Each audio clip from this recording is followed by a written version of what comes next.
දිනෙන් දින ව්‍යාකූල වන මිනිස් සිත් සතන් අමිල නිමල බුදුදහමේ ශක්තියෙන් සුවපත් කරනු පිණිස නිර්පාරමිතාව ධර්ම දක්ෂිනා. අද ධර්ම දක්ෂිනාව වෙනුවෙන් ධර්ම දේශනාවට වැඩම කොට වදාළ ගරු දේශකයාණන් වහන්සේ පූජනීය මාතර මහින්ද ස්වාමීන්ද්‍රයන්න් වහන්සේ. අවසරයි ස්වාමීන් වහන්ස. සමන්තහා චක්ඛවාලේසු අත්‍රාගච්ඡන්තු දේවතා සද්ධම්මං මුනි රාජස්ස සුනන්තෝ සග්ග මොක්ඛදං ධම්මස්සවන කාලෝ අයං බදන්තා ධම්මස්සවන කාලෝ අයං බදන්තා ධම්මස්සවන කාලෝ අයං බදන්තා.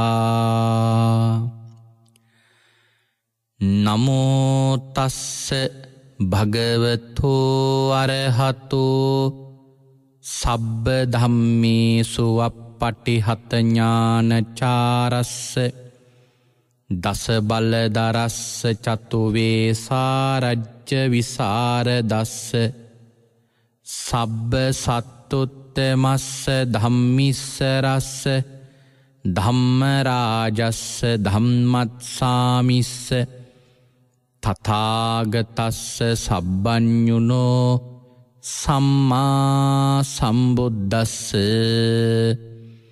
නමෝ තස්ස භගවතෝ අරහතෝ සබ්බ ධම්මේසු වප්පටිහත ඥානචාරස්ස දස බලදරස්ස චතුවේ සාරජ්‍ය විසරදස්ස සබ්බ සත්තුත්තමස්ස ධම්මිස්සරස්ස ධම්මරාජස්ස ධම්මත්සාමිස්ස තථාගතස්ස සබ්බඤුනෝ සම්මා සම්බුද්දස්ස. උතුම් භාග්‍යවතුන් වහන්සේට මාගේ උතුම් වූ නමස්කාරය වේවා. ධම්මස්වාමී ලෝකස්වාමී භාග්‍යවතුන් වහන්සේට අයිති ධර්මයක් දේශනා කරන මේ වෙලාවේ මාගේ මොවින් වැරදි වචනයක් පිට නොවේවා, මිත්‍යා දෘෂ්ටික වචනයක් පිට නොවේවා, මගේ අදහසක් ධර්මයට විරුද්ධව පිට නොවේවා. උතුම් වූ භාග්‍යවතුන් වහන්සේගේ සත්‍යමෝ බුද්ධ වචනය දේශනා කරන්න භාග්‍යවතුන් වහන්සේගේ අධිෂ්ඨාන ශක්තිය පිළිසරණක් වේවා. සංඝරත්නය අධිෂ්ඨාන ශක්තිය පිළිසරණක් වේවා.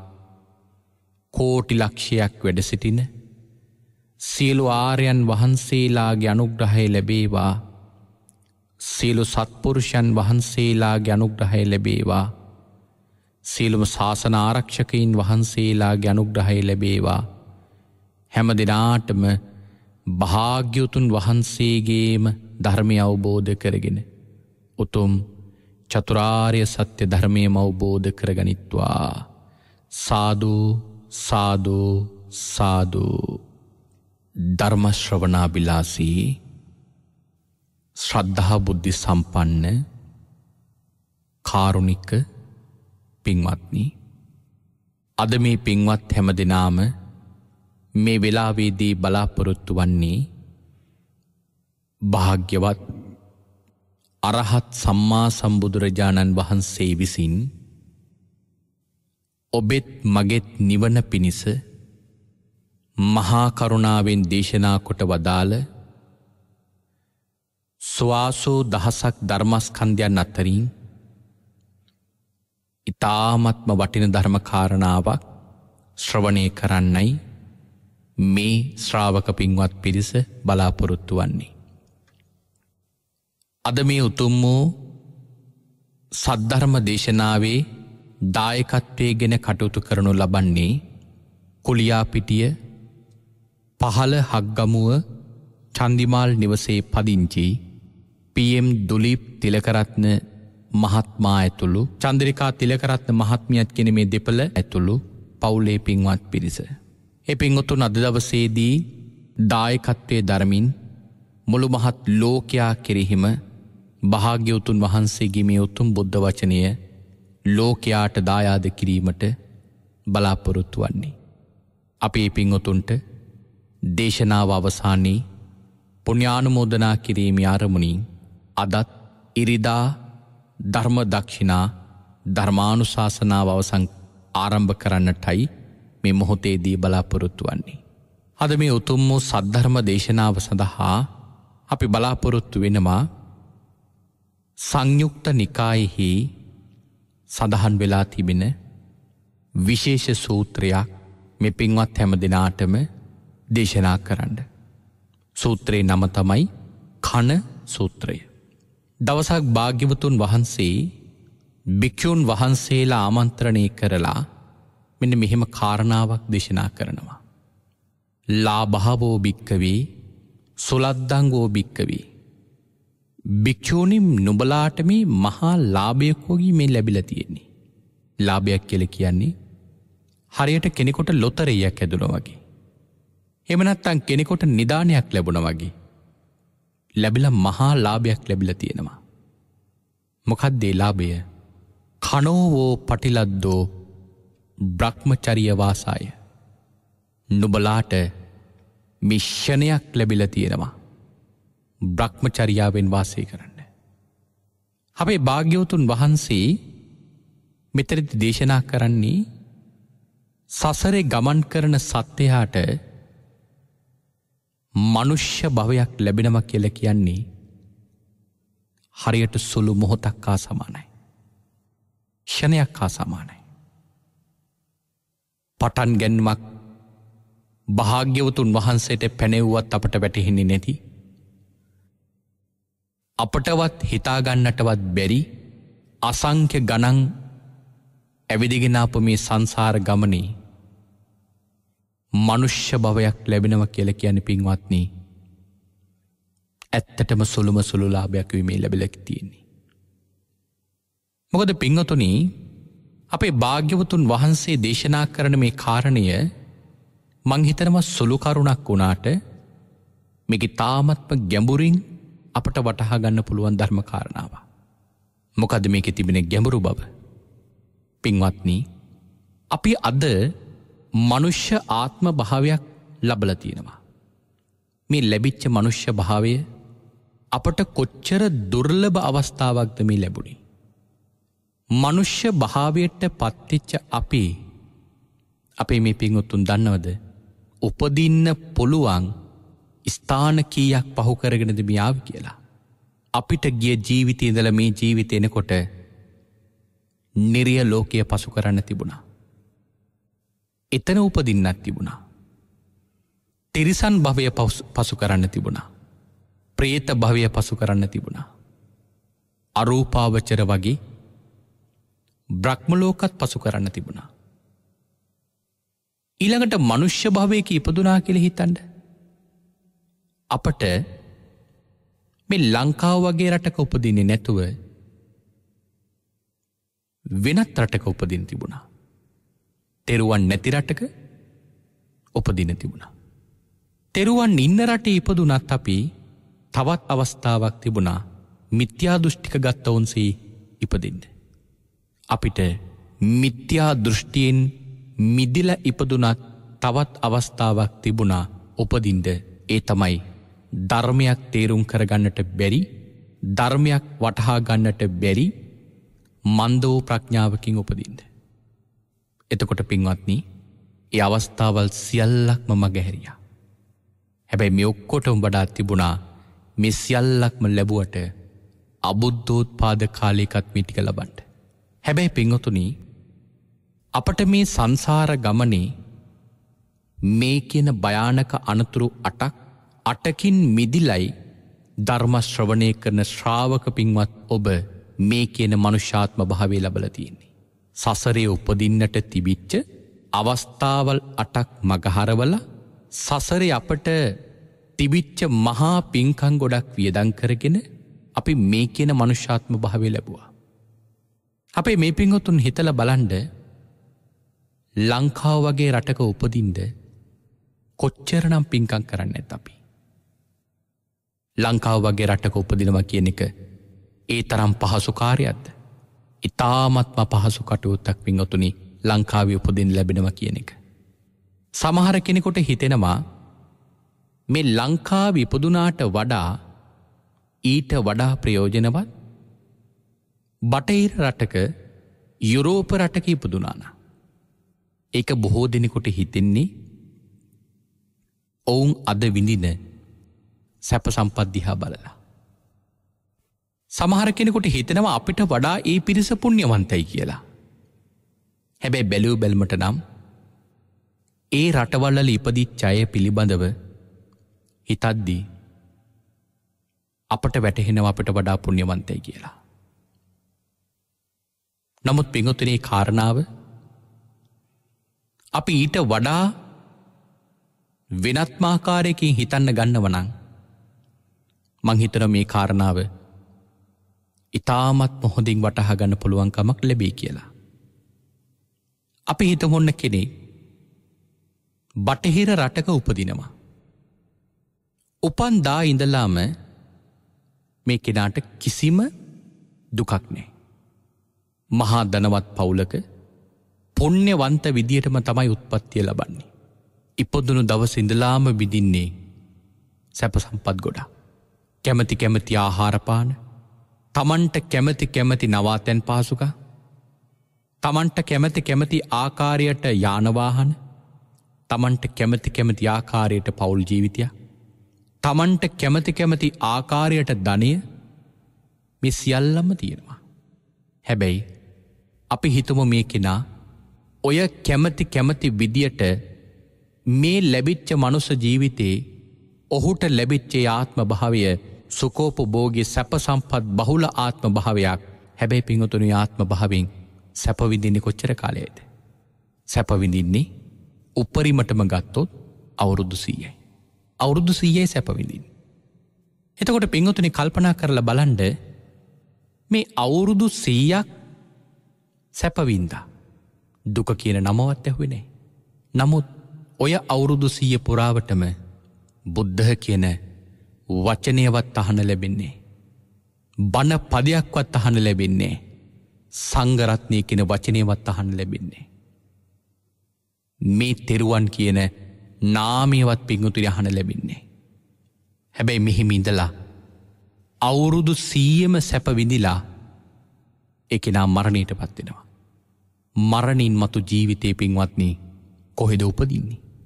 පිනක් කරගත්තේ නැහැ. ධර්මයට යොමු වුණේ නැහැ. ලැබිච්ච දුර්ලභ මනුෂ්‍යාත්ම භාවයේ ප්‍රතිඵලයක් ලබා ගත්තේ නැහැ. මනුෂ්‍යාත්ම භාවය ගත කරලා අල්ප පිනක්වත් කරගන්න නැතුව මරණයටපත් වෙනවා. ගිහිලා උපදින්නේ පින්වත්නි අටමහා නිරයන් වැනි නිරයන් වල. මොනවද මේ අටමහා නිරය කියලා කියන්නේ? සංජීවය, කාලසූත්‍රය, සංඝහතය, රෞරවය, මහා රෞරවය, තාපය, මහා තාපය, අවීචි මහා නරකාදිය කියන මේ අටමහා නිරය. ඔය නිරයන් වල පින්වතුනි වැටුණොත් කොච්චර කාලයක් නම් දුක් විඳින තියෙනවද? නිරය අට ගත්තොත් අඩුම අවශ්‍ය තියෙන නිරය තමයි සංජීවී නිරය. නිරය වර්ෂවලින් අවුරුදු 500ක් අවශ්‍ය තියෙනවා. හැබැයි පින්වත්නි සංජීවය කියන නිරය එක දවසක් අවසන් වෙන්න. සංජීවය කියන නිරේ එක දවසක් ඉවර වෙන්න නම් අපේ මනුස්ස වර්ෂවලින් එක දවසක් නෙවෙයි යන්නේ. සංජීවය නිරේ එක දවසක් අවසන් වෙන්න අපේ මනුෂ්‍ය ලෝකේ අවුරුදු 90 ලක්ෂයක් ගත වෙන්නට ඕන. එතකොට හිතන්න යමෙක් ඔය සංජීවයේ නිරයට එක දවසකට වැටුණ කියලා හිතන්න. ඒක මොන තරම් දුකක්ද? මහා දුක. ඔහොම නිරයකට වැටුණොත් පින්වතුනි මොනවද ලැබෙන්නේ අපිට? අපට ලැබෙන දේවල් පින්වත්නි හිතා ගණ්ඩවත් බේ. කෙටියෙන්ම කියනවනං විවේක කාලය ගත්තත් නිරේ ලෝකේ හරිම දුර්ලභයි විවේක කාලයක් ලැබීම. පටන්ගත්තු තැන ඉඳලාම තියෙන්නේ පටන්ගත්තු මොහොත ඉඳලාම තියෙන පින්වත්නී දුක්විඳිට විතරයි. භාග්‍යතුන් වහන්සේ මේ කන සූත්‍ර දේශනා කරනවා මහණෙනි නිරේ ලෝකයේ කියල කියන්නේ ඒකාන්ත දුකකුයි තියෙන්නේ. ඒ කියන්නේ නිරේ ලෝකයේ සැප කියන නාමයවත්නේ. ඒක තියෙන ඒකාන්ත දුක. විවේක කාලෙ කොයි වගේ තියෙන්නේ. විවේක කාලයේ පිළිබඳව එක උදාහරණ කතාවකින් අපට හොයාගන්න පුළුවන්. කාශ්‍යප භාග්‍යවතුන් වහන්සේගේ කාලයේදී 40 කෝටියක් ධනය තිබිච්ච සිටු පුත්‍රයෝ 4 දෙනෙක් 40 කෝටියම ධනෙ වියදම් කරලා පරදාර කර්මය කරගන්නවා. මරණයට පත්වෙලා පින්වත්නි ඒ පිරිස අවීචි මහා නිරේ උපදිනවා. එක බුද්ධාන්තරයක්ම අවීචි මහා නිරේ පැහෙනවා. බුද්ධාන්තරයක් අවීචි මහා නිරේ පැහිලා එතනින් ගොඩට ඇවිල්ලා නිරේන් ගොඩටාවට අවීචීන් ගොඩටාවට නිරේන් ගොඩට එන්න බැරි වෙනවා. අවීචීන් ගොඩට එනවා වැටෙනවා ලෝකොඹු කියන අනු නිරයකට. මොකද මේ ලෝකොඹු නිරය කියලා කියන්නේ. මේ නිරේ නදියා යකඩ උණු වෙලා රත් වෙලා වතුර ගලනෝ වගේ උණු වෙච්ච යකඩ ගලනවා. හරියට මේක බැලුමට පේන නදියක් වගේ. මේ 4 දෙනාම මේකට වැටෙනවා. අවුරුදු 30000ක් යටතේ යනවා. තවත් අවුරුදු 30000ක් තවත් වර්ෂ 30000ක් උඩට එනවා. මෙහෙම මේ විදියට පින්වතුනි අවුරුදු 60000ක් මේ 4 දෙනාම මේ අවීචි මහා නිරේ පින්වතුනි මේ ලෝකුඹ නිරේ දුක් විඳිනවා. මේ 4 දෙනාට මෙහිම දුක් විඳින ගමන් පින්වත්නි හිතෙනවා තමන් විඳින දුක පිළිබඳව ගාථා 4ක් කියන්න. එහෙම කියලා 4 දෙනාම අවුරුදු 60000කට පස්සේදී අපේ භාග්‍යවතුන් වහන්සේගේ කාලේ ඔය කියන නිරෙන් උඩට එනවා. දැන් තමන් විඳින දුක පිළිබඳව තමන්ට හිතට නැගෙන හිතට දැනෙන ගාථා 4ක් ප්‍රකාශ කරනවා. එක්කෙනෙක් කියනවා දුජ්ජීවිත මජීවම්හ යේ සන්තෝ දදන්නසෝ. මෙන්න මෙහෙම එක්කෙනෙකුට හිතෙනවා. හැබැයි පින්වත්නි මේ නිරිසත්ත්වයාට හිතුණා මේ ගාථාව සම්පූර්ණ කරන්න. දුජ්ජීවිත මජූහම්හ යේ සන්තේ න දදම්හසේ විජ්ජමානේසු භෝගේසෝ දීගං නාකම්ම අත්තනෝ. නරක ජීවිතයක් ජීවත් වුණා. ධනය තියෙද්දිත් අපි දන් දුන්නේ නෑ. මහා භෝගයක් අපි ළඟ තියාගෙනත් අපට පිහිටන්න එක දීපයක් කරගත්තේ නෑ. මෙන්න මෙහෙම මේ කෙනාට ගාථාවක් කියන හිතුණා. නමුත් පින්වත්නි මෙයාට කියුණේ ගාථාවේ පළවෙනි අකුර විතරයි. දූ කියන අකුර විතරයි. ගාථාව සම්පූර්ණ කරගන්න බැරි වුණා. දෙවෙනි කෙනා කියන හිතේ තියාගෙන ආවා සට්ටි වස්ස සහස්සානි පරිපුන්නානි සබ්බසෝ නිරේ පච්චමානානං කදා අන්තෝ භවිස්සති. වර්ෂ 60000ක් පරිපූර්ණ වශයෙන් අපි නිරේ පැහෙනවා. කවදානම් මේ දුක කෙලවර කරන්නද කියලා ඒ කෙනාට කියන්න හිතුණා. නමුත් පින්වත්නි හිතාගෙන ආවේ ගාථාව කියන්න කියෝනේ ස කියන අකුර විතරයි. පළවෙනි කෙනාට කියෝනේ දූ කියන අකුර විතරයි. දෙවෙනි කෙනාට කියෝනේ ස කියන අකුර විතරයි.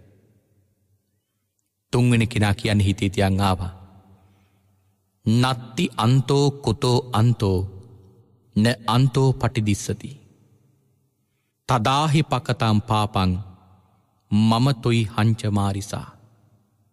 කෙලවරක් නෑ. මොන කෙලවරක්ද? කිසිම කෙලවරක් දකින්නේ නෑ. කෙලවරක් නොපෙන්න ආකාරයටම තමයි මමයි නුඹලයි අපි හැම දෙනාම පව් කරගත්තේ. එනි මෙහෙම ගාථාවක් කියන හිතේ තියාගෙන යාවි. නමුත් කියවුනේ න කියන අකුර විතරයි.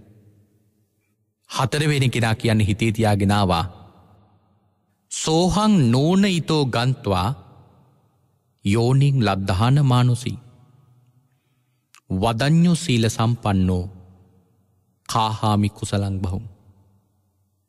ඔය හතරවෙනි කෙනා කියන්නේ හිතේ තියාගෙන ආවා අපි මෙතනින් මිදිලා මනුෂ්‍යාත්ම භාවයකට යනවා. එහෙම ගියපු දවසක ආයෙමත් මෙවැනි මහා දරුණු නිරයකට නොයන විදියටම වදඤ්ඤු පුළුවන් තරම් දන් දෙනවා. සීල සම්පන්නෝ පුළුවන් තරම් සිල් රකින්නවා. කාහාමි කුසලං බහුම් අපි බොහෝ කුසල් රැස් කරනවා. මෙන්න මෙහෙම මේ හතර දෙනා කියන්නේ හිතේ තියාගෙන ආවා. පළවෙනි කෙනා කියන්නේ හිතේ තියාගෙන ආපු ගාථාව කියවුනේ දූ කියන අකුර විතරයි. ගාථාව ඉතුරු පේලි ටික සම්පූර්ණ කරගන්න බැරි වෙනවා. දූ කියන අකුර කියනකොටම නිරයට ඇදගෙන වැටෙනවා. දෙවෙනි කෙනා කියන්නේ හිතේ තියාගෙන ආවා ගාථාවේ පද පේලි ටික අවසන් කරගන්න බැරි වෙනවා. ස කියන අකුර විතරයි කියවුනේ. ස කියනකොටම අවීචි මහන්නේ නැවතත් ලෝකොබ නිරයට ඇදගෙන වැටුණා. තුන්වෙනි කෙනා කියන්නේ හිතේ තියාගෙන ආපු ගාථාවේ නත්යන්තෝ කියලා ආරම්භ කරන්න තිබුණේ. නමුත් කියවුනේ න කියන අකුර විතරයි. හතරවෙනි කෙනා කියන්නේ හිතේ තියාගෙන ආපු ගාථාවේ සෝහං නෝනයිතෝ ගන්ත්වා කියන පේලියෙන් ආරම්භ කරන්න තිබුණේ. නමුත් කියවුනේ සෝ කියන අකුර විතරයි. හතර දෙනාටම ගාථා හතර අවසන් කරගන්න බැරි වුණා. හතර දෙනාටම කියවුනේ හැම ගාථාවකම පළවෙනි අකුරු ටික විතරයි. අකුරු ටික කියවනකොටම ලෝකෙම නිරයට ඇදගෙන වැටුණා. එහෙනම් නිරේ ලෝකයේ තියෙන විවේක කාලය කොච්චරයිද? යම් දුකක් විඳලා ඊළඟ මොහොතේ නැවතත් දුක ආරම්භ වෙන්න ගත වෙන්නේ විවේකය අකුරක් කියන්න තරම් පුංචි කාලයක් විතරයි. එහෙනම් හිතන්න ඔය නිරය කොච්චර භයානකයිද? අවිවේකීව විවේකයක් නැතුව දුක් විඳින්න තියෙන ඔය මහා නිරයේ අති භයානක පින්වතුනි අකුසල කර්ම ගොඩකුයි තියෙන්නේ. නිරේ ලෝකයේ ස්වභාවය මොන වගේද? ඒ ස්වභාවය ගැන පින්වත්නි වටහා ගන්න ඉතාමත්ම වටින දේශනාවක් තියෙනවා. ජාතක පාළියේ නිමි ජාතකය කියලා දේශනාවක්. ජාතක කතාව තරමක් දිගයි. නමුත් අපේ දේශනාවට අවශ්‍ය වෙන ප්‍රමාණයට අපි කරුණු ටිකක් සාකච්ඡා කරමු. නිමි රජතුමා කියලා කියන්නේ අපේ මහබෝසතාණන් වහන්සේ. එක්තරා ආත්ම භාවයකදී නිමි කියලා රජෙක් වෙලා උපදිනවා. එහෙම ඉපදිච්ච වෙලාවේ සක්‍ර දේවේන්ද්‍රයන් වහන්සේ මේ නිමි රජතුමාට මාතලේ දිව්‍ය පුත්‍රයා වෙවනවා දිවි ලෝකෙට එන්න කියලා. මාතලේ දිව්‍ය පුත්‍රයා නිමි රජතුමාගේ ළඟට ඇවිල්ලා කියනවා මහරජ ඔබ වහන්සේට දිවි ලෝකෙට යන පාරවල් දෙකක් තියෙනවා. කැමති පාර කියන්න පුළුවන්. පළවෙනි පාර තමයි කෙලින්ම දිවි ලෝකෙට යන්න පුළුවන්. මහරජ තවත් පාරක් තියෙනවා. කැමතිනම් නිරිය ලෝකයක් බලාගෙනම දිවි ලෝකෙට යන්න පුළුවන්. නිමි රජතුමා කියනවා එහෙනම් අපි නිරිය ලෝකයක් බලාගෙනම දිවි ලෝකෙට යමු. මාතලේ දිව්‍ය පුත්‍රයා නිමි රජතුමා වරගෙන නිරිය ලෝකෙට යනවා.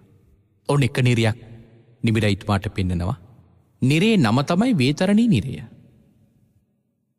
සාමාන්‍යයෙන් පින්වතුනි සඳහන් කරලා තියෙනවා නිරේ ලෝකයේ සත්‍යයකුගේ ශරීර ප්‍රමාණය යොදුන් 4ක් කියලා. යොදුනක් කියන්නේ යොදුනක් කියන්නේ සතපුම් 10ක්. එතකොට යොදුන් 4ක් කියනකොට සතපුම් 40යි. එහෙනම් විශාල ශරීරයක්. ඇයි මේ තරම් විශාල ශරීරයක් ඔය නිරේ ලෝකයේ සත්‍යයන්ට ලැබෙන්නේ? දුක් විඳින්න පහසු කරවන්න ඕන නිසා. මොකද මේ දුක් විඳින්න පහසු කරනවා කියලා කියන්නේ? අපි හිතමු කෙනෙක් පිහියක් අරගෙන පූසෙකුට අනිනවා මරන්න. පූසට වාර කිහිපයක් අනිනකොට පූස මැරෙන්න පුළුවන්. එක්වරක් දෙවරක් වගේ අනිනකොට පූස මැරෙන්න පුළුවන්. හැබැයි ඒ පිහිය මරගෙන අලියෙකුට ඇන්නෝ ඊට වඩා වැඩි වාර ගණනක් අනින්න වෙනවා. එහෙමනම් පින්වත්නි, වැඩිපුරම දුක් විඳලා මැරුණේ පූසද අලියද? අලියා. එතකොට පින්වත්නි, ශරීර විශාලත්වය නිසා තමයි අලියා වැඩිපුර දුක් විඳින්නේ. ආන් ඒ වගේ තමයි නිරය ලෝකයේ නිරි සත්වයෙකුගේ ශරීර ප්‍රමාණය ওই තරම් විශාල කරලා තියෙන්නේ බහුල වශයෙන් කාලයක් දුක් විඳින්න ඕන නිසා. කොහොමද නිරේ ලෝකයේ තියෙන දඬුවම් මේ නිරි සත්‍යයන්ගේ පසුපස නිරය පාලකයෝ කඩු, තෝමර, හෙල්, කඩු, තෝමර, හෙල් කියන මේ ආයුධ අරගෙන හැම ආයුධයක්ම ගිනිගෙන දිලිසෙනවා.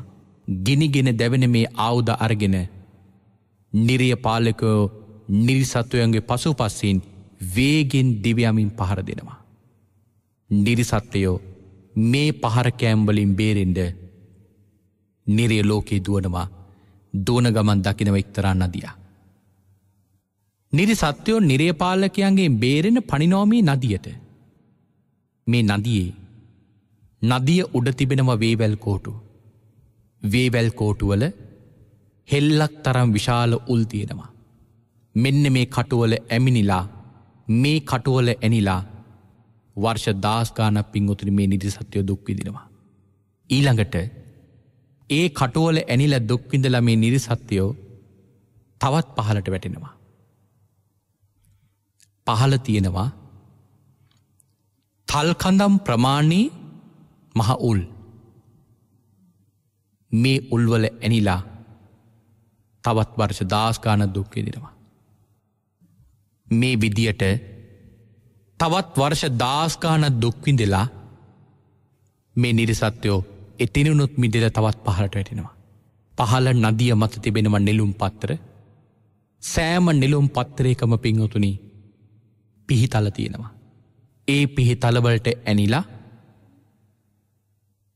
තවත් වර්ෂ 10 ගානක් දුක් විඳිනවා. එහෙමත් කැපි කැපි ඉඳලා නදියට වැටෙනවා. නදිය යට තිබෙනවා උල්, නදිය මතු පිට තිබෙනවා පිහිතල. මේ උල් වලට ඇනි පිහිතල වලට කැපි කැපි තවත් වර්ෂ 10 ගානක් දුක් විඳිනවා. නිමිරයිතුමා මේ සියල්ලක්ම දකිනවා. අන්තිමටම දකිනවන් නිරිසත්වයෝ මෙහෙම දුක් විඳිනකොට නදිය මතින් උඩට මතුවෙනවා. නිරය පාලකයෝ බිලී කොකු දාලා මේ නිරිසත්වයෝ උඩට ඇදලා ගන්නවා. මාතලි දිව්‍ය පුත්‍රයාගෙන් මේ සියල්ලක්ම දකිනවා. එහෙම උඩට ඇදලගත්තු මේ නිරිසත්වයෝ කෑ ගහනෝ මට බඩගිනි පිපාසයි කියලා. නිරය පාලකයෝ අඬු දෙකක් අරගෙන මේ මුව විවර කරලා ගිනිගෙන දැවෙන යකඩ ගුලි මේ මුවට දානවා. ඔන්න බඩගිනි නම් කණ්ඩ, පිපාසයි නම් බොන්න කියලා.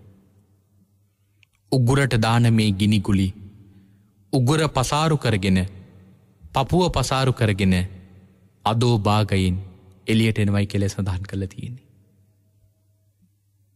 එතකොට පින්වත්නි, හිතලා බලන්න කොයි තරම්නම් දුකක්ද මේ විඳින්නේ. නිමිරයිතුමා මාතලි දිව්‍ය පුත්‍රයාගෙන් අහනවා, මාතලි මේ මොනව කරපු අයද? මාතලි දිව්‍ය පුත්‍රයා කියනවා, ස්වාමීනි, මේ සත්වයෝ පෙර මනුෂ්‍යයෝ මනුෂ්‍ය ලෝකේ ඉන්න කාලයේදී ධනයෙන්, පිරිස් බලයෙන්, නිලතලවලින් බලවත් වෙලා එහෙම බලවන්තයින් වෙලා ඉන්න කාලේ දුබලයන්ට හිංසා කළා. එහෙම බලවන්තයින් වෙලා ඉන්න කාලේ දුබලයන්ට හිංසා කළා. බලය නැති අයට හිංසා කරලා. ආං ඒ අකුසල කර්ම කරගත්තු අය තමයි ස්වාමිනී අද මේ මහා නිරේ දුක් විඳින්නේ. බලය නැති අයගේ ඉඩම් මංකොල්ල කාලා, බලය නැති අයගේ ධනය පැහැරගෙන, බලය නැති අයගේ දියනිවරුම් පැහැලගෙන, බලය නැති අයගේ බිරින්දෑවරුම් පැහැරගෙන, ඔවුන් වද හිංසාවල් වලට ලක් කරලා නොයෙක් නොයෙක් බොරු චෝදනා හදලා දඬුවම් පමුණුවලා ඔවුන්ට වදදුන්නු නිසා ආං එහෙම වදදුන්නු බලවන්තයින් තමයි ස්වාමීනී අද මේ මහා නිරේ මේ තරම් දුකක් විඳි. ඒකනේ භාග්‍යවතුන් වහන්සේ දේශනා කරි. මදුවා මඤ්ඤති බාලෝ යාව පාපං න පච්චති. කරන කලට පව් මිහිරිය මීසේ, විඳින කලට දුක් දැඩිසේ ගිනිසේ. අපි පව් කරනකොට නම් හරි සතුටින් පව් කරනවා. හැබැයි විඳවනකොට පින්වතුනි අතිශයින්ම විඳවීමකට තමයි ලක් වෙන්නේ. එතකොට අපේ පින්වතුන් හිතන්ඩ මේ එක නිරියක ස්වභාවය. එතකොට හිතන්ඩ මං අර කලින් සඳහන් කළේ ඒකයි, විවේක කාලයක් නම් තියේවිද? පටන්ගත්තු වෙලාවිඳලම තියෙන්නේ ඕන් ඔයි වගේ දුක් විඳින්න. අපි එහෙම තව නිරියක් සාකච්ඡා කරලා බලමු. නිමි රජතුමා බාරගෙන තවත් නිරේ ලෝකෙකට යනවා. ඒ නිරේ ඉන්නවා ඇතෙක් තරම් විශාල යකඩ වගේ ශක්තිමත් උල් තියෙන කළුපාට සුදුපාට ශරීර වර්ණයන්ගෙන් යුක්ත බල්ලෝ. මේ බල්ලෝ පින්වත්නි නිරි සත්‍යයක් ඒ නිරේ ලෝකෙ ඉපදිච්ච ගමන්ම අස්ති ටික පමණක් ඉතුරු වෙන්න මුළු ශරීරයම පින්වතුනි කාල දානවා. කෑ ගහනවා, විලාප තියෙනවා. නමුත් නෙමෙයි කවුරුවත් වෙල බේරගන්නේ. අස්ති පමණක් ඉතුරු වෙනවා. කර්මයේ ගෙවිලා නැති නිසා මැරෙන්නේ නේ.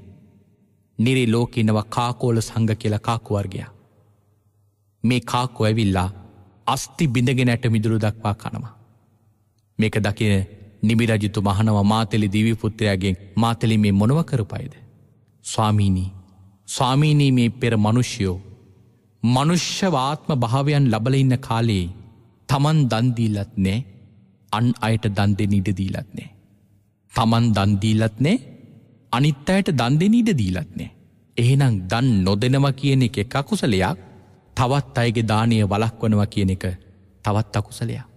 බලන්න අද ඔහොම කී දෙනෙක්ගේ දන් වළක්වනවද? අද කාලේ මේ දහම වරදවා වටහා ගත්තු අය ඔහොම කී දෙනෙක් පින්වතුනි පිනෙන් මුදවනවද? පින් කරන්න එපා, පින් කරනකොට සංසාරේ දික් වෙනවා, එහෙම කියලා පින්කම් වලින් මුදවනවා. තවත් කෙනෙක් පින්කම් වලට බාධා කළ පින්කම් වලින් මුදවනවා. තවත් බොහෝ දෙනෙක් පින් කර හිටියා කියලා කවදාවත් නිවන් දකින්න බෑ, භාවනා කරන එකම තමයි වටින්නේ කියලා සමහර කෙනෙක් පින් වලින් මුදවලා, දන් දෙන එක ආදී දේවල් වලින් මුදවලා භාවනාවට විතරක් යොමු කරවනවා. භාග්‍යවතුන් වහන්සේ උදෙසා සම්බුද්ධ පූජාවක් පූජා කළොත් ඒකට පින්වතුනි අතිශයින්ම දොස් නගනවා. ඇයි ඔච්චර දෙන්නේ? බුදුහාමුදුරුවෝ වළඳනවද? විසි කරන්න එපා සතිකුට දෙන්න. එහෙම කියලා පින්වතුනි බොහෝ දෙනෙකුට තියෙන පින්වත්නි පින්කම් වලින් ඒ අයව මුදවනවා. ධර්මයේ වටහා ගතු නැති අය කරන යම් අල්ප වූ පිනක් තියෙනවා නම් ඒකත් අර වචනිය අහලා ඒකත් නවත්තනවා. එතකොට දන් නොදෙනවා කියන එක අකුසලයක්, තවත් කෙනෙක් දෙන එක වළක්වනවා කියන එක තවත් අකුසලයක්. කෙනෙක් යාචකයෙකුට යම් මුදලක් දෙන්න පුළුවන්. දකින කෙනෙක් මෙහෙම කියලා එක වළක්වන්න පුළුවන්. ඔය යාචකයන්ට දෙන්න එපා. ඔය මිනිස්සු මහ හොරු. ඔය සල්ලි ටික අරගෙන ගිහිල්ලා මත්පැන් බෝවි. ඔය බොරුවක් කරන්න කියලා චෝදනා කරන්න පුළුවන්. සමහරලාට පින්වතුනි කතාව ඇත්ත වෙන්නත් පුළුවන්. නමුත් දෙන කෙනාගේ හිතේ පරමාර්ථයක් නැහැ. මම මේ කෙනාට මත්පැන් බොන්න දෙනවා, සූදු කරන්න දෙනවා, වෙනත් අකටයුත්තකට දෙනවා කියලා චේතනාවක් නැහැ. හැබැයි කවදාවත් යාචකයෙකුට දෙන එකක්වත් පින්වත්නි වළක්වන්න එපා. මන්ද සමහර වෙලාවට යාචකයට ඒ මෙලාවේ දෙන දානය ඒ මොහොතේ දෙනදේ ඒ මනුස්සෙගේ අවසාන පින්කම වෙන්න පුළුවන්. කවුද ආන් ඒ විදිහට බලනකොට පින්වත්නි පුංචි පිනක්වත් කෙනෙකුගේ වළක්වන්න එපා. ඒක බරපතලයි. හැබැයි උන්නම් කරුණු දක්වන්න පුළුවන්. යාචකයෙකුට දුන්නට කමක් නැහැ. හැබැයි පුළුවන් තරම් ඊට වඩා බොහෝ කුසල් කරන්න. එහෙම කියන්න පුළුවන්. ඉන්න තැනින් ඉහළට ගන්න පුළුවන්. හැබැයි කවදාවත් දන් දෙන එක සිල් රකින්න එක වළක්වන්න එපා. ඒක මහා කුසලයක්. ආන් එහෙමයි තමයි මේ නිරේ උපදින්නේ. තවත් සඳහන් කරනවා නිමි රජතුමා වරගෙන තවත් නිරේ ලෝකයකට යනවා. ඒ නිරේ තියෙනවා පින්වත්නි අඩි ගණනාවක් කුස යකඩ පොළොව. මේ යකඩ පොළොව පින්වතුනි හැම වෙලාවකම රත් වෙලා තියෙන්නේ. පය තබන්න බෑ උණු වෙන තරම් ගින්දරක් තියෙනවා. පොළොවේ පය තබාගෙන ඉන්නේ මේ නිරිසත්ත්වයෝ ඒකින් බේරෙන්න නිරය වටේටම දුවනවා. දුවල යනකොට දකිනවා ඉවුරක් නැති අලංකාර ගස් කොළන් වලින් වටවෙච්ච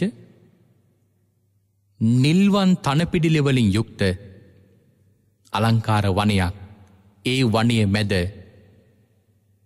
පලිඟු වගේ පිරිසිදු ජලයක් තියෙන නදියක් තියෙනවා. මේක දකින නිරිසත්ත්වයන්ට මහා ප්‍රීතියක් ඇති වෙනවා. රත්වෙන ගිනිගෙන දැවෙන මේ යකඩ පොළොවේ පය තබන මේ නිරිසත්ත්වයෝ ඒකෙන් මිදෙන්න දුවල ගිහලා පනිනවර නදියට. හැබැයි නදියට පනිනකොටම වටේ තිබිච්ච සියල්ලක්ම ගිනි ගන්නවා. තනපිඩෙලි ගස්කොළන් මේ සියල්ලක්ම එක පාරටම ගිනි ගන්නවා. නදියේ තිබිච්ච ජලය ටික හිඳිලා යනවා. අර ගිනිගෙන දෙවිච්ච රොඩු ගිනි පුකුරු පිටින් නදියට වැටෙනවා. දැන් නදියේ තියෙන 10 ගොඩක් විතරයි. 10 ගිනි ගන්නවා.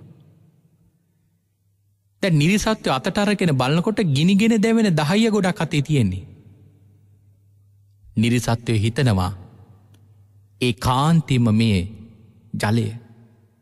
නමුත් අපිට පේන්නේ ගිනිගෙන දැවෙන 10 ගුඩු වගේ. එහෙම කියලා නිරිසත්වයෝ තමන්ගේ පිපාසය නිවා ගන්න ගිනිගෙන දැවෙන 10 කටට දාගෙන ගිලිනවා.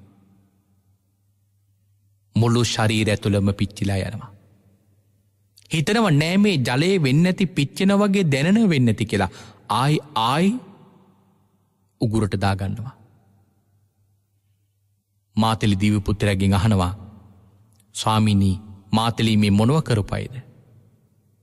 ස්වාමීනි පෙර මනුෂ්‍ය භවයන් වල ඉපදිලා ඉන්නකොට නොයෙක් ආහාරවලට නොයෙක් දේවල් කවලං කරලා ස්වාමීනි විකුණලා. හාල් මුං ඇට කවුප වගේ දහන්නේ විකුණනකොට එයට අනුරූපී දේවල් කවලං කරලා විකුණලා. ගම්මිරි සැටවලට ගස්ලබට කවලං කරන වගේ. මිරිස් කුඩුවලට ගඩොල් කුඩු කවලං කරන වගේ. කහ කුඩුවලට යම් මිශ්‍රණයන් යොදපු කහපාට කුඩු වර්ග කවලං කරන වගේ. ආන් එහෙම තමන්ගේ ව්‍යාපාරයේ වැඩිලාභ ලබන්ඩ ආහාරපානවලට නොයෙක් දේවල් මිශ්‍ර කරලා ආන් එහෙම මිශ්‍ර කරපෝ කරලා විකුණුපය තමයි ස්වාමීනි මේ මහා නිරේ දුක් විඳින්නේ. එතකොට හිතන්න මේ සත්‍යෝ පින්වතුනි කොච්චරනම් දුක් විඳිනවද? නිබිරයිතුමා මේ කාරණාවල් දිහා බලාගෙන ඉන්නවා. එනම් මම ඔය කීපයක් සඳහන් කරේ මේ නිරේ ලෝකයේ තිබෙන දුක. එහෙනම් ඔබ කල්පනා කරලා බලන්න අවුරුදු 100ක් අවුරුදු 100ක් එක දිගට දුක කියන වචනේවත් අහන්න නැතුව සැප විඳිනවා. නමුත් ඒ සැප විඳලා පින්වත්නි ඒ පිරිස අවසානයේදී අවුරුදු 100 සැප වගේද පිනක් දහමක්වත් කරගන්න නැතුව ලැබෙන මනුස්ස ජීවිතයෙන් පස්සේදී ලැබෙන නිරේ ලෝකේ දුක. ඒ නිරේ වර්ෂ වලින් ගත්තොත් මනුෂ්‍ය ලෝකේ අවුරුදු 100 නම් මොකක්ද? සුළු මොහොතක් වගේ. තප්පරයකටත් වඩා අඩු කාලයකුයි තියෙන්නේ. ඒකනේ භාග්‍යවතුන් වහන්සේ මේ කියන්නේ මහණෙනි කනෝවෝ පටිලද්දෝ බ්‍රහ්මචර්ය වාසාය. මහණෙනි මේ නුඹලාට බොහෝම සුළු ෂණයකුයි මේ ලැබිලා තියෙන්නේ. සුළු මොහොතකුයි මේ නුඹලට ලැබිලා තියෙන්නේ. මේ ලැබිච්ච අවස්ථාවෙන් මහණෙනි නුඹලා ප්‍රයෝජනෙ ගන්නට ඕන. එතකොට හිතන්න එවැනි ජීවිතයක් ලබන එක ඊට වඩා කොච්චර පුණ්‍යවන්තද මේ ලංකාව වගේ රටක ඉපදිච්ච අපි. සමහර වෙලාවට අපිට පින්වතුනි ගොඩාක් ලොකු යාන වාහන නැහැ. මන්දිර වගේ ගෙවල් නැහැ. මහා ධනයක් නැහැ. උසස් ආහාර පාන නැහැ. සමහර වෙලාවට අපිට නිරෝගීකම නැහැ. සමහරලාට අපිට දීර්ඝායුෂ නැහැ. වෙනත් රටවල් එක සාපේක්ෂව ගත්තොත් අපේ ලංකාව හිම දුප්පත්. හැබැයි ඇත්තටම පින්වතුනි සැප විඳින පින් නැති නිසාද අපි මේ දුක් විඳින්නේ? නැහැ. අපිට පින්වත්නි මේ ලෝකේ අනිත් රටවල් වල ජීවත් වෙන මිනිසුන්ට වඩා මහා පින්කම් ගොඩක් කරපු අය. මහා පින්කම් ගොඩක් කරලා තියෙනවා. එහෙනම් කෝ ඒ පින? අපි ළඟ තිබුණා කෝටි ගණන් ධනෙ ලබන පින්, උසස් යාන වාහන පරිහරණය කරන පින්, ලෝකයේ තියෙන රසවත් උසස්ම ආහාර පාන අනුභව කරන පින්, මහා මන්දිර වගේ ගෙවල් වල ඉන්න පින්, නිරෝගීකම, දීර්ඝායුෂ, මේ හැම පිනක්ම පින්වත්නි අපට තිබුණා. එහෙනම් කෝ ඒ පින? ඒ පින පින්වත්නි වියදම් වුණා මොකටද? ලංකාව වගේ රටක උපදින්න.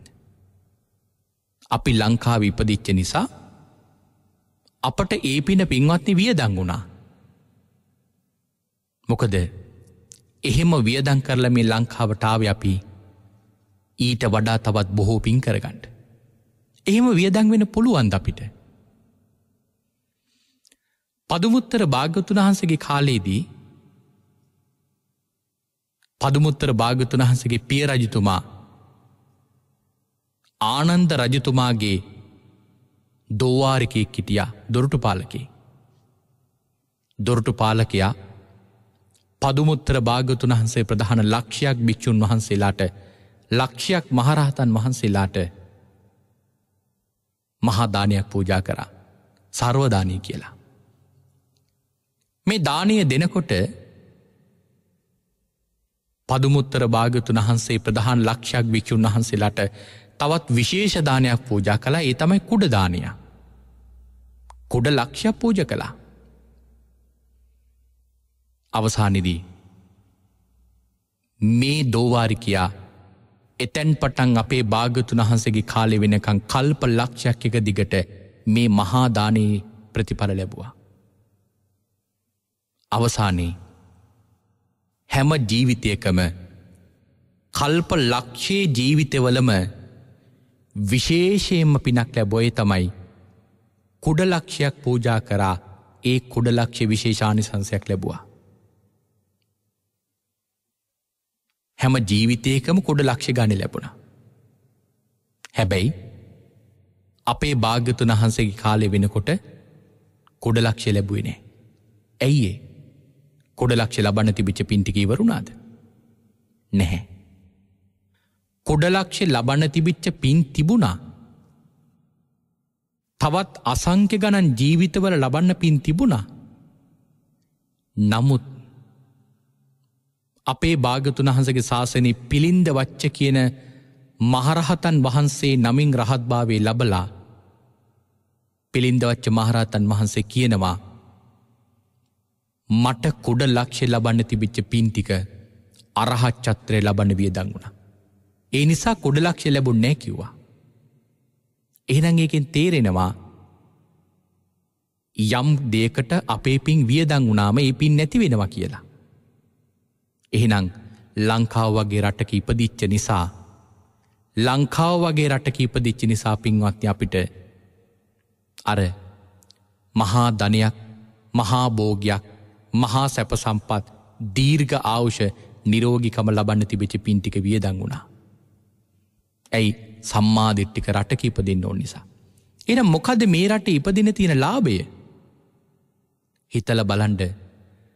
කිලෝමීටර 100ක් මේ ලංකාවේ ඇවිද්දොත් භාග්‍යවතුන් වහන්සේගේම සර්වඥ ධාතුන් වහන්සේලා කොච්චරනම් වැඳගෙන ඉන්න පුළුවන්ද? භාග්‍යවතුන් වහන්සේගේ විශාලතම ධාතුන් වහන්සේ වැඩ ඉන්න ලංකාවේ. භාග්‍යවතුන් වහන්සේගේ වැඩිම ධාතුන් වහන්සේලා ප්‍රමාණයක් එකම තැන වැඩ ඉන්න තැන තියෙන ලංකාවේ. සතර දළදා වහන්සේලාගෙන් දෙනමක්ම වැඩ ඉන්න ලංකාවේ. අකු ධාතුන් වහන්සේ ඔහොම බොහෝ ධාතුන් වහන්සේලා මේ ලංකාවේ වැඩ ඉන්නවා. එහෙමනම් පින්වත්නි මෙවන් රටක භාග්‍යවතුන් වහන්සේ උන්වහන්සේගේ ධාතුන් වහන්සේ නමක් වැඳගන්න ලැබෙනවා කියන එක කොච්චර භාග්‍යයක්ද? සුදත්ත සූත්‍රයේ කිව්වේ ඒකනේ. මම බුදුන් වඳින්න යනවා. මම භාග්‍යවතුන් වහන්සේට මල පූජා කරන්න යනවා. මම භාග්‍යවතුන් වහන්සේ දකින්න යනවා කියලා කෙනෙක් ඉදිරියට පයක් තැබුවොත් ඒ පාදී අතර තියෙන වටිනකම වැඩි මොකක්ද? ඇතුන්ගෙන් ලක්ෂයක්, වලාහක කුල යක්ෂයන්ගෙන් ලක්ෂයක්, රත ලක්ෂයක්, සියලු ආභරණයෙන් සැරසිච්ච රෝමත් කන්‍යාවයන්ගෙන් ලක්ෂයක් ලබන එකට වඩා. එහෙනම් අපි මේ මනුෂ්‍ය ලෝකේ ඉන්නකොට හැමදාම හැම මොහොතකම පින්වතුනි යම් පිනක් අපි කරගන්නවා. එක බණපදයක් හරි සතියකට සැරයක් හරි අහනවා. එහෙනම් අපි කොච්චරනම් මේ වෙනකොට පින් කරගෙන තියෙනවද? එහෙමනම් මේ පින්වත් හැමදෙනාම කල්පනා කරලා බලන්න. භාග්‍යවතුන් වහන්සේ නිසයි දේශනා කළේ මහණෙනි මේ නුඹලට මේ මහා ලාභයකුයි මේ ලැබිලා තියෙන්නේ. මහා පින්කම් ගොඩක් රැස් කරගන්න. බ්‍රහ්මචර්යාවෙන් වාසය කරන්න. මොකද ඒ ටික කරගන්න පුළුවන් මනුෂ්‍ය ලෝකෙදි විතරයි. හැබැයි මනුෂ්‍ය ලෝකෙට අපි ආවේ සැප විඳින්න නෙවෙයි, සැප විඳින්න පින් නැමෙත ධනෙ රැස් කරගන්න. එතකොට එහෙම පින් කරගන්න අපි මේ මනුෂ්‍ය ලෝකයේ ආත්ම භාවයෙන් මිදිලා සුගතියකට ගියාම ඒ සුගතිය පින්වතුනි අති දීර්ඝ කාලයක් මහා සැප සම්පත් විඳිනවා. එහෙමනම් අද මේ ධර්ම ශ්‍රාවක පින්වත් හැම දිනාටම මේ උතුම් ධර්ම දේශනාවෙන් ලැබිච්ච අවබෝධයෙන් බොහෝ පින් කරගන්න, ලැබිච්ච මේ දුර්ලභ මනුෂ්‍යාත්ම භාවයෙන් බොහෝ කුසල් රැස් කරගන්න හැකියාව, ශක්තිය ලැබේවා කියලා අපි මේ වෙලාවේ ප්‍රාර්ථනා කරනවා. දේශනාව අවසාන වෙනකොට පුංචි කාරණාවක් මතක් කරමින්ම පුණ්‍යානුමෝදනාව සිද්ධ කරන්න බලාපොරොත්තු වෙනවා. සෑම මාසයකම පවත්වන මාසික සදහම් වැඩසටහන අපි මෙවරත් එළඹෙන මාස මාර්තු මාස 8 වෙනි ඉරුදින උදෑසන 8:30 සිට පස්වරු 3 දක්වා කොළඹ බෞද්ධ මහා සම්මේලන මධ්‍යස්ථානය තුළ පවත්වන්නට සූදානම් කරගෙන තිබෙනවා. එළඹෙන මාස එම නැත්නම් මාර්තු මාස 8 වෙනි ඉරුදින උදෑසන 8:30 සිට පස්වරු 3 දක්වා හැමදිනාම මේ උතුම් සදහම් වැඩසටහනට සම්බන්ධ වන්නේ කියන කාරණාවත් සිහිපත් කරමින් අද මේ උතුම් සදහම් දේශනාව අපි නිමාවට පත් කරනවා. එහෙමනම් අද දවසේ මේ උතුම් දේශනාව සඳහා දායකත්වයේ දරන්නට යෙදුනේ කුලියාපිටිය 15ක් ගමුව චන්දිමාල් නිවසේ පදිංචි PM දුලීප් තිලකරත්න මහත්මයා ප්‍රධාන පවුලේ පින්වත් පිරිස.